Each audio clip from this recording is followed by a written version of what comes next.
Houthi लड़ाकों ने Israel पर बैलिस्टिक मिसाइल की बौछार कर रखी है। हूती विद्रोहियों ने नया हमला अमेरिका की टॉमहॉक मिसाइल के बदले में शुरू किया है। हूती लड़ाकों के खिलाफ इसराइल नए फ्रंट से हमले की तैयारी कर रहा है। देखिए रिपोर्ट।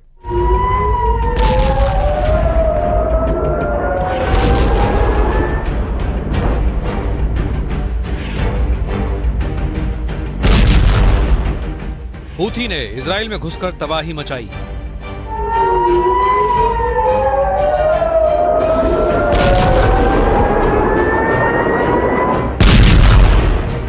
तेल अवीव तबाह करेंगे ईरान के रॉकेटबाज।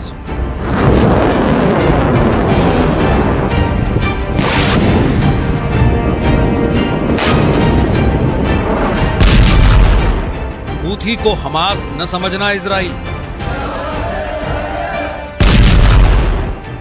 लाल टोपी वाला कमांडर करेगा वॉर खल्लास।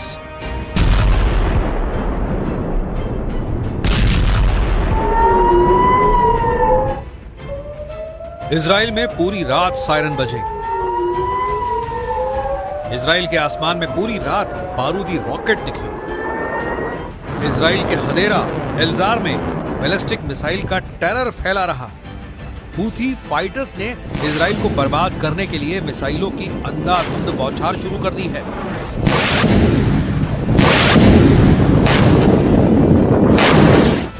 इजराइल को हराने का दम भर रहे हूथी फाइटर्स अब बेकाबू हो चुके हैं। हूथी लड़ाकों ने इजराइल पर नया हमला अमेरिका की टॉम हॉक मिसाइल के हमले के जवाब में किया है।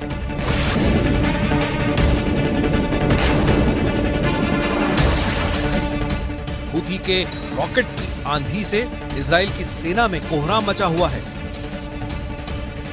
हूथी फाइटर्स ने ईरान की खातिर हिजबुल्लाह और हमास दोनों का बदला इजराइल से लेना शुरू कर दिया है। हूथी फाइटर्स अब अकेला फाइटर ग्रुप है जिसने इजराइल को अब तक बराबर की टक्कर दी है। इजराइल के हवाई हमले के बदले में हूथी विद्रोही फिलिस्तीन 2 जैसी हाइपरसोनिक मिसाइल के धमाके कर चुके हैं, लेकिन हूथी के लेटेस्ट हमले बैलिस्टिक मिसाइल की बौछारों से किए गए हैं।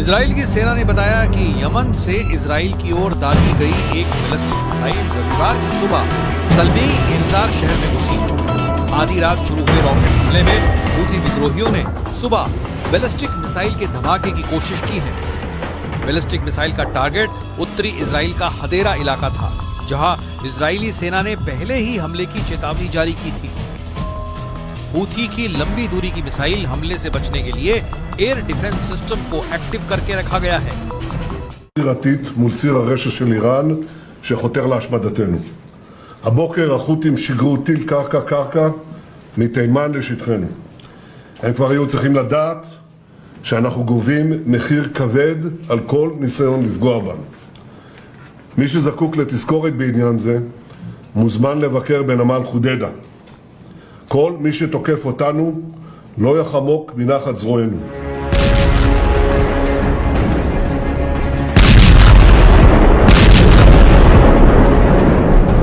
बीते शुक्रवार को भी हूथी विद्रोहियों ने बैलिस्टिक मिसाइल से इजराइल को दहलाया था। इसी तर्ज पर रविवार का हमला किया गया।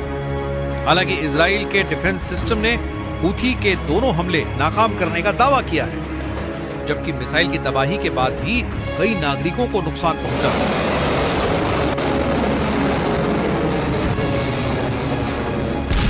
हूथी विद्रोहियों के हमले में आई तेजी की कई वजहें सामने आई, जिसमें अमेरिका के हमले के पलटवार के साथ ही इजराइल और मिस्र की वॉर डील को भी सबसे बड़ी वजह बताया जा रहा है। इजरायली सूत्रों ने दावा किया है कि तेल अवीव के दबाव में मिस्र ने यमन में हूथी फाइटर्स के खिलाफ बड़ी एयर स्ट्राइक करने की योजना बनाई है। यमन मीडिया की रिपोर्ट के मुताबिक हूथी विद्रोहियों को रोकने के लिए इजरायली मिस्र की वार डील की गुप्त जानकारियां सामने आई है, जिसमें सबसे अहम पॉइंट है